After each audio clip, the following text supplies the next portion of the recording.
Assalamualaikum warahmatullahi wabarakatuh. Waalaikumsalam warahmatullahi wabarakatuh. Kami dari kelompok 4 akan menjelaskan apa itu sel tumbuhan dan beberapa yang ada di dalam sel tumbuhan. Sebelumnya izinkan kami memperkenalkan terlebih dahulu. Saya Gilta Putra Ramadhani dengan NIM 24030204042 dari kelas Pendidikan Biologi C angkatan 2024.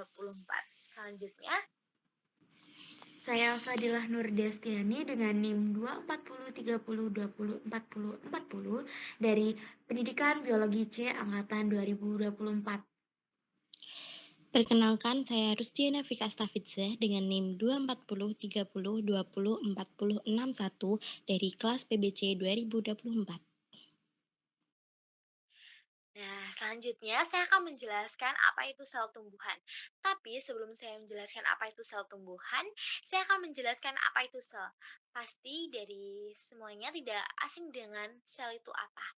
Sel adalah unit struktural dan fungsional terkecil yang membentuk semua makhluk hidup, mulai dari bakteri hingga manusia. Setiap organisme terdiri dari satu atau lebih sel. Di dalam sel terjadi proses penting kehidupan, seperti pertumbuhan, metabolisme, pembelahan, dan respon terhadap rangsang. Selanjutnya, nah, di dalam sel juga terdapat beberapa jenis sel, seperti sel prokariotik dan sel eukariotik. Nah, di sini di dalam sel prokariotik terdapat beberapa jenis atau ciri. Yang pertama, tidak memiliki membran inti. Yang kedua, materi genetik DNA mengambang di sitoplasma. Yang ketiga, ukuran kecil dan struktur sederhana. Yang keempat, tidak memiliki organel bermembran. Nah, contohnya seperti bakteri dan archaea. Nah, ada juga sel eukariotik yang terdapat beberapa ciri-ciri. Kan tadi di sel prokariotik kan tidak memiliki membran inti. Sedangkan di sel eukariotik terdapat dan memiliki membran inti sel. Yang kedua, DNA tersimpan dalam nukleus. Yang ketiga, ukuran lebih besar, struktur kompleks. Yang keempat, memiliki organel lengkap. Contohnya seperti sel tumbuhan, protista, dan jamur. Next. Dan sel tumbuhan juga memiliki perbedaan di sel hewan. Seperti yang ada di gambar sel tumbuhan adalah sel yang memiliki dinding sel, kloroplas, dan vakula besar untuk fotosintesis dan menyimpan air. Sedangkan di sel hewan, sel yang tidak memiliki dinding sel dan kloroplas, bentuknya fleksibel serta memiliki vakula kecil dan sentriol.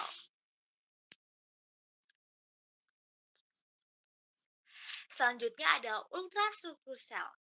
Komponen kimia dibatasi oleh membran inti sel. Nah, ada beberapa membran atau organel yang terdapat di ultrastruktur sel. Seperti yang pertama, organel membran, yaitu ada dua, sistem endomembran dan organel endosimimbion. Yang kedua, ada organel tanpa membran, ada ribosom dan sitoskeleton. Ya, sitoskeleton itu terdapat sentriol, tubulus mikro, tubulus makro, tubulus intermediate, flagella, dan cilia, yaitu berhasil diungkapkan menggunakan ME atau mikrotubulus dan mikrofilamel dan atau elemen sitoskeleton utama. Selanjutnya ada membran sel. Nah, yang pertama ada membran plasma, yaitu membungkus sel molekul keluar atau masuknya sel. Yang kedua ada membran organel. Yang pertama membungkus organel. Yang kedua perbedaannya dengan membran plasma dan antar organel, seperti jumlah dan jenis lipid, protein, dan karbohidrat.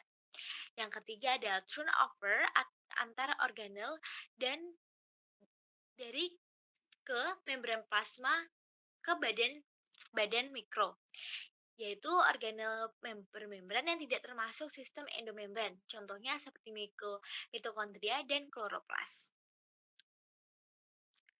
Nah, di sini ada organel sel yang akan dijelaskan oleh partner saya, yaitu Asta.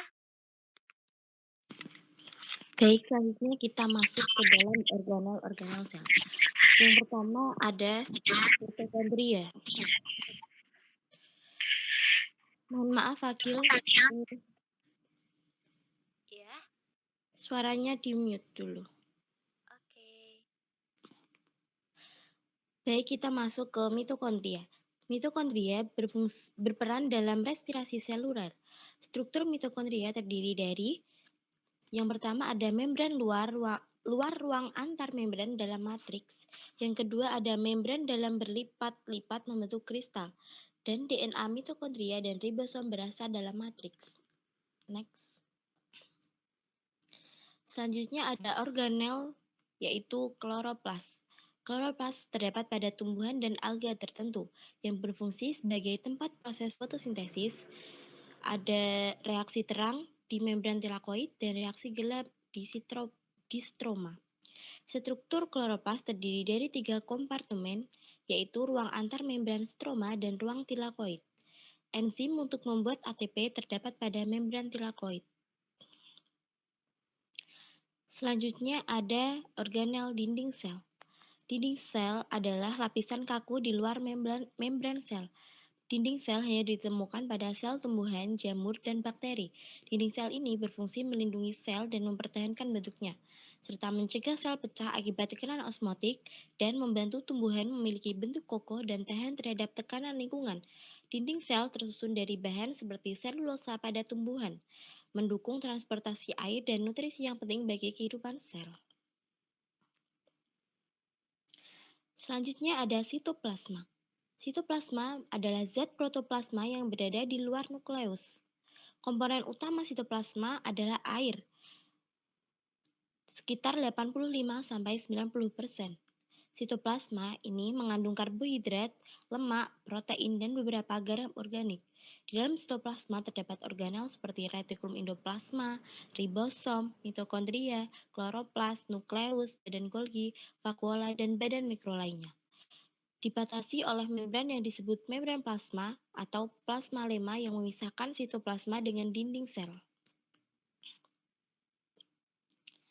Selanjutnya ada pembelahan sel tumbuhan yang akan dijelaskan oleh teman saya, Fadilah.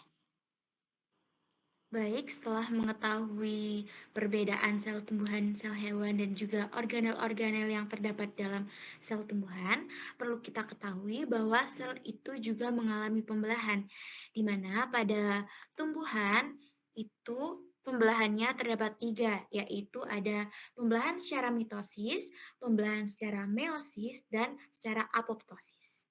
Yang pertama, pembelahan secara mitosis. Pembelahan ini merupakan proses pembelahan inti sel yang menghasilkan 2 sel anakan dengan jumlah kromosom sama seperti sel induknya.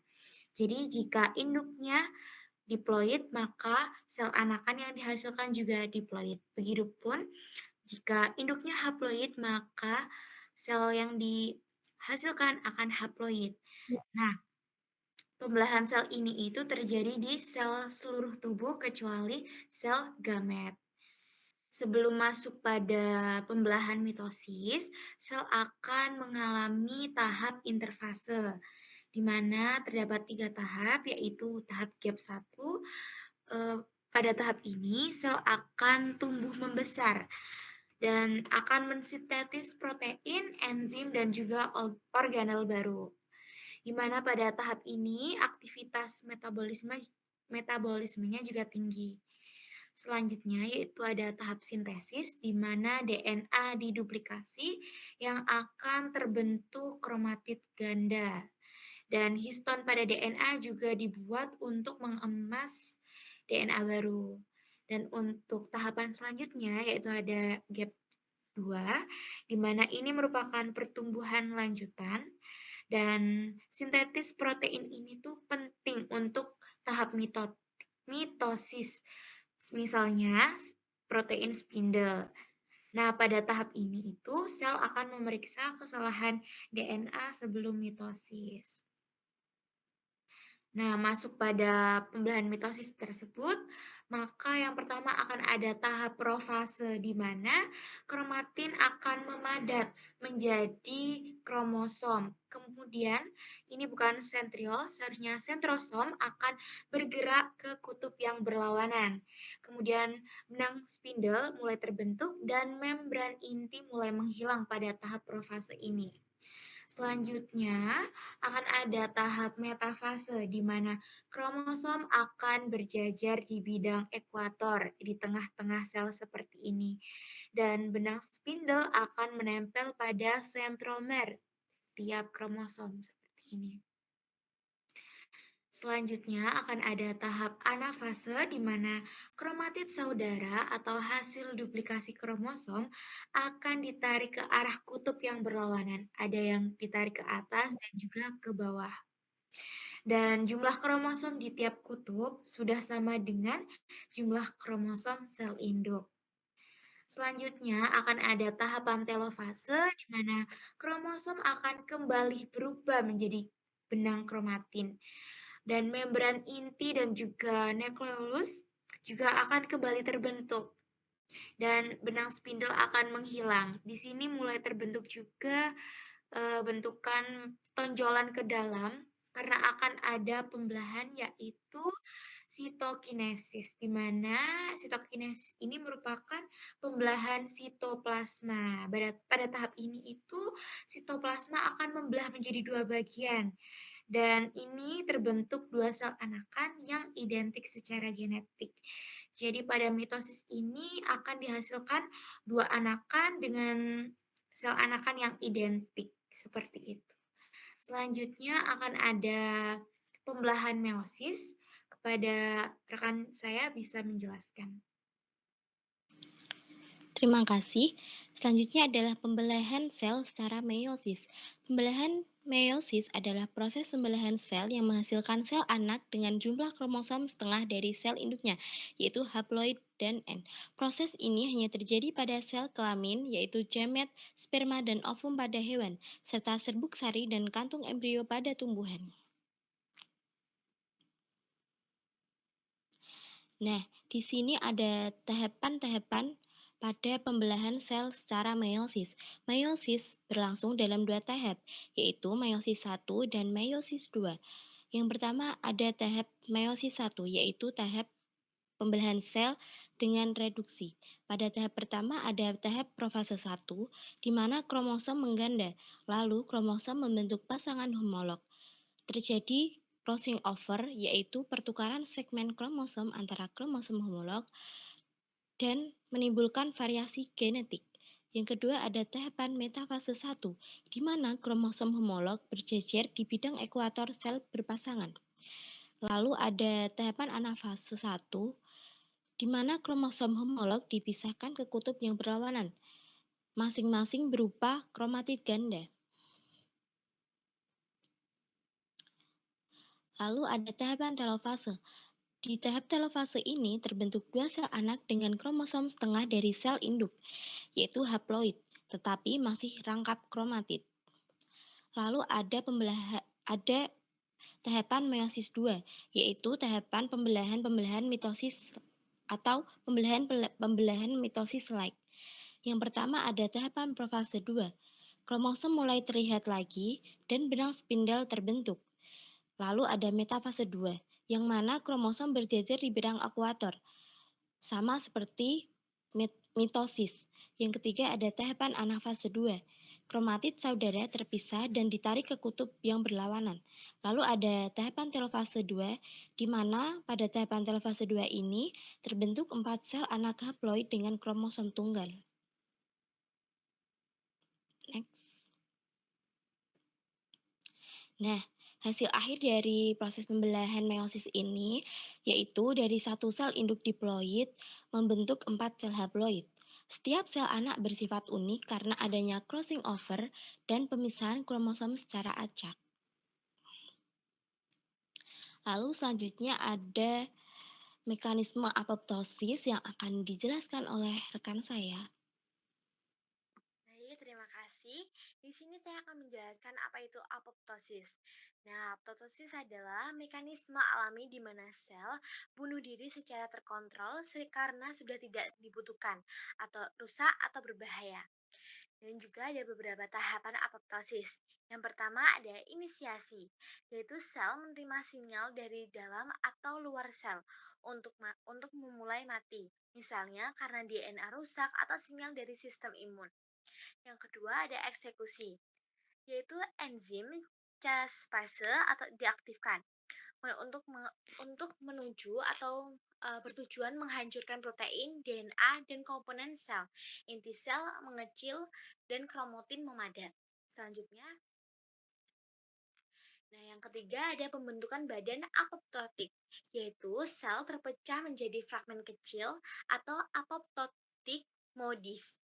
Yang keempat ada fagositosis, yaitu ada sel-sel fagosit, yaitu makrofag yang akan memakan sisa-sisa sel tanpa menyebabkan peradangan.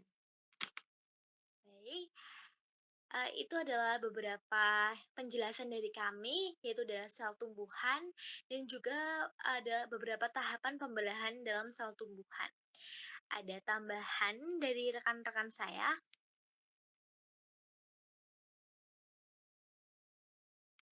Baik, mungkin sudah cukup dari kelompok 4 untuk menjelaskan beberapa pembahasan atau penjelasan tentang sel tumbuhan.